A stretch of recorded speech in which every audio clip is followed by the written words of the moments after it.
गोड़ला बनी धोकर बेटा तोर दादा कस करिया हुआ था। ए ले बेटा चखना खा। हाँ आज चखना खवा दे, तनकल के डेट में तोर बेटा दारू पी। बात तो सही। फालतू बात मत कर, मोर बेटा दारू हाथ नहीं लगाए। ये सीधा पढ़ लिख के ना पायलट बनी। अच्छा ठीक है ना, पता चल जाये। काजी घर में राजू भैया। बैठ भाई बैठ। बैठा नहीं भैया, भारी तकलीफ है गा। पूरा गांव भर ला खोज ड्रम और बनिहारे नहीं मिला थे, आधा ही कड़खे थे। मोर धान लल्लू देतेगा। लुए पर तो लू देबो भाई, लेकिन 1000 रुपए लगी ना हो। हाँ जी हाँ भैया मंजूर है, चलो खेत ला दिखावा था।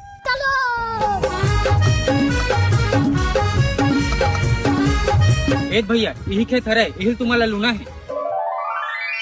ये आधा ही कड़ेगा, ये ते की कड़सन दिखा थे। 1 एकड़ नहीं है भौजी, खेत के रकबा ज्यादा है, तुम्हारा बड़े दिखा थे। अरे रकबक बन नहीं जानन भैया, खेत तुम्हार बहुत बड़े हवे। 1000 में नहीं पोसाए, कम से कम 1500 देबे तो लुबो ना जी। हाँ जी 1500 नहीं दे सकम भैया, 1000 दूं। अब एक पवा दारू रख ले। बेटा मन में लड्डू फूटा। बाबा तुम्हारे घर जा, मैं रुआ था।